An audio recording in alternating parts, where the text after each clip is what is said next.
Salut tout le monde, c'est Tonton Nico. Alors aujourd'hui, changement de décor, parce qu'en fait, on a un peu rangé la chambre. On a profité hier de cette fête des travailleurs pour travailler un peu chez nous et on a rangé la chambre. Donc voilà, donc on a tout remis comme il fallait. Et donc changement de décor aujourd'hui. L'histoire d'aujourd'hui, elle a été choisie en commentaire sous la dernière, comme je vous avais proposé. Et celle qui a été désignée, c'est les saints dalmatiens. Donc je vais vous lire cette histoire-là aujourd'hui.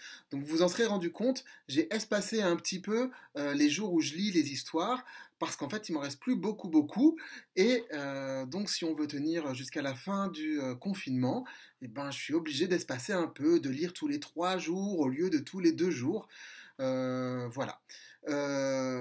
Je tiens à en profiter pour faire deux petits bisous aujourd'hui. Alors d'abord, j'embrasse très fort un petit gars d'assez loin, de Montpellier, qui s'appelle Louis. Je sais qu'il écoute mes histoires et je sais que ça lui fait passer un peu de temps. Alors Louis, bonjour à toi. Et puis aussi, je voudrais embrasser Anna. Alors Anna, c'est une petite fille qui habite à côté de Rennes. Et en fait, c'est une surprise que son papa voulait lui faire. Et je connais bien son papa, puisque il est rue Saint-Hélier. Il tient une boutique qui s'appelle La Cave à Vin, qui m'a été bien utile pendant ce confinement. Voilà, ça m'a permis de pouvoir boire un verre de vin comme ça les soirs où j'avais décidé de boire l'apéro. Donc merci à tout le monde, merci à tous nos commerçants en tous les cas de faire cet effort pour que le confinement soit moins invivable. Et nous allons commencer à lire.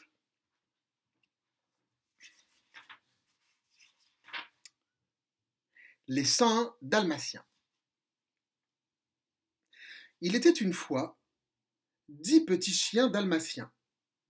Leur papa s'appelait Pongo. Leur maman s'appelait Perdita.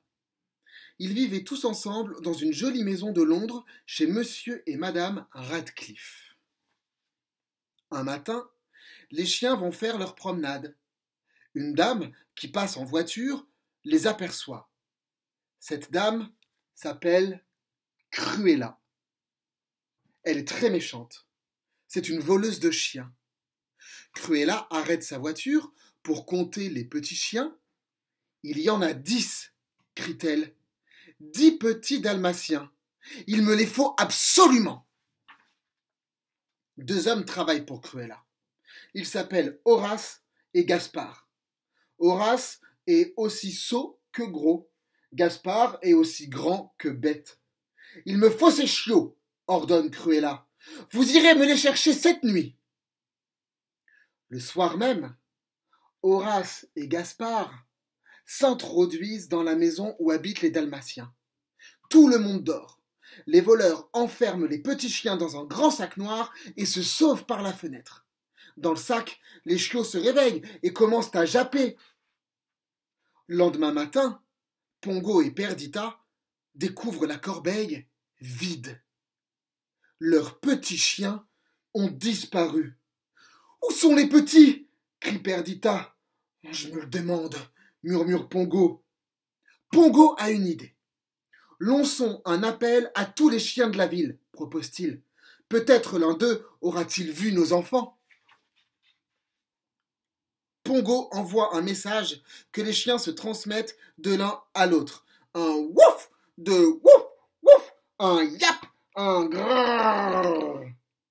Des chiots dalmatiens sont en danger. Un grrr, un wouf, wouf, yap, yap. Retrouvez nos petits, faites vite. Bientôt, tous les chiens sont au courant. Non loin de la ville, dans une vieille grange, habite un cheval nommé Capitaine, un chien nommé Colonel et un chat nommé Sergent Tibbs. Ils entendent les aboiements qui viennent de la ville. Il s'agit d'un message, déclare le colonel. Quelqu'un recherche des Dalmatiens. Rien à signaler ici, colonel, assure le sergent Tibbs.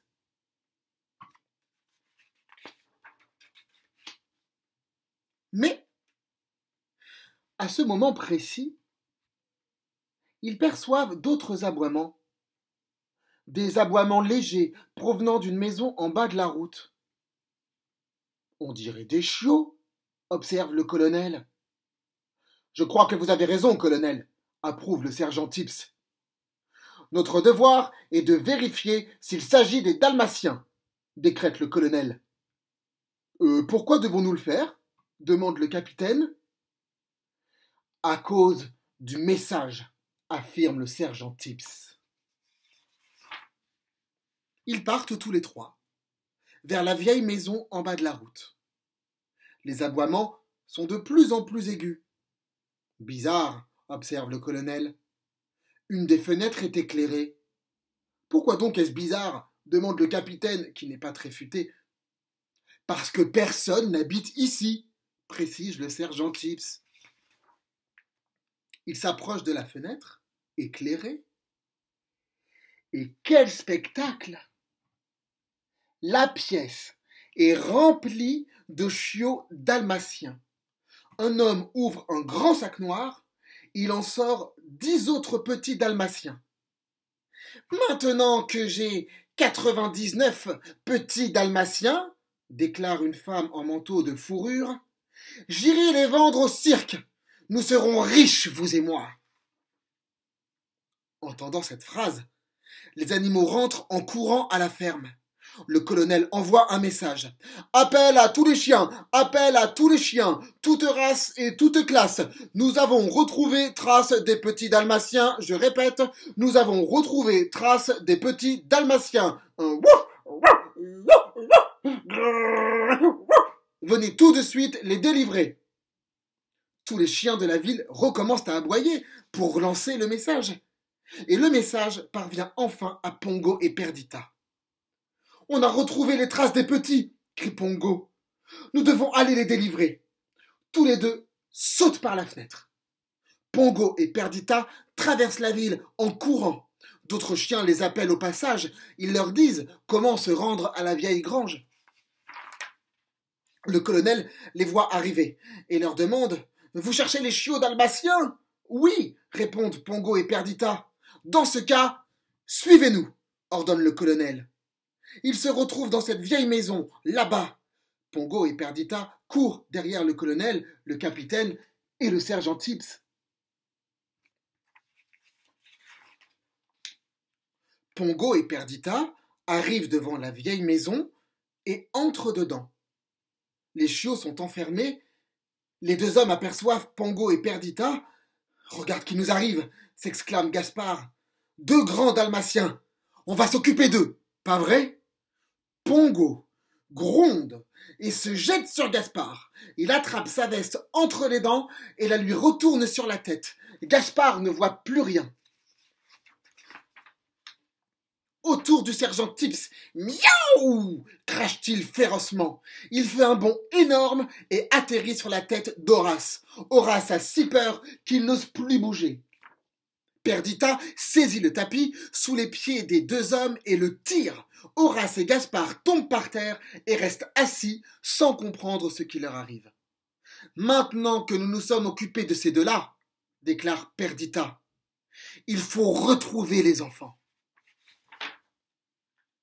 Nous sommes tous là, répond un des petits. Tous les 99. 99 chiots? S'étonne Pongo. Mais mieux vaut agir que de poser des questions.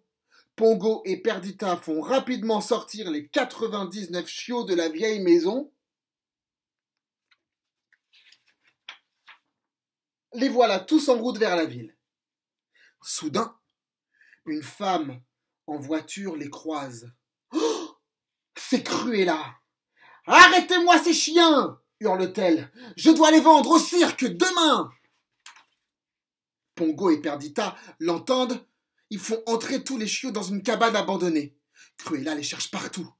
Où sont passées ces misérables créatures? Glapit-elle. Pongo et Perdita ont très peur. Comment vont-ils se tirer de là? Regarde-moi, maman, dit à ce moment un chiot. Il est en train de se rouler dans un tas de suie. Ce n'est pas le moment de jouer, répond Perdita. Il faut trouver un moyen pour nous échapper. Mais Perdita, soudain, a une idée. Elle dit à tous les chiots de se rouler dans la suie. Les voilà tous couleur de suie. Alors, Pongo et Perdita les font sortir de la cabane. Cruella ne fait même pas attention à eux. Elle cherche des chiens blancs à taches noires et pas des chiens couleur de suie. Les chiens grimpent dans un camion stationné non loin de là. Et au moment où le dernier chiot monte dans le camion, Cruella pousse un grand cri. Oh! Le petit chien est à moitié gris, mais l'autre moitié est blanche, avec des taches noires. Justement, le camion démarre. Arrêtez! Arrêtez! Crie Cruella. Ramenez-moi les chiens! Mais le chauffeur ne l'entend pas. Il roule en direction de Londres. C'est ainsi que les Dalmatiens se retrouvent chez eux. Monsieur et Madame Radcliffe sont enchantés de les retrouver, mais ils sont aussi un peu surpris de voir comme leur famille s'est agrandie.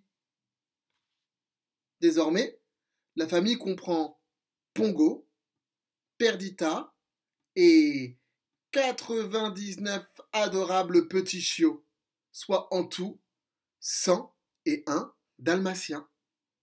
Heureusement que Monsieur et Madame Radcliffe sont vraiment des gens charmants. Et voilà, l'histoire d'aujourd'hui est terminée. Donc c'est une belle histoire, une histoire d'entraide et une histoire surtout d'idées malines. Parce que ces petits chiots, ils ont eu la bonne idée de se déguiser. Tiens, on va faire ça aujourd'hui. Je vous propose de faire comme les chiens, pas de vous rouler dans la suie, mais de vous déguiser. Ça peut être une bonne idée, ça peut être l'activité de la journée, essayer de se fabriquer un déguisement avec ce qu'on a.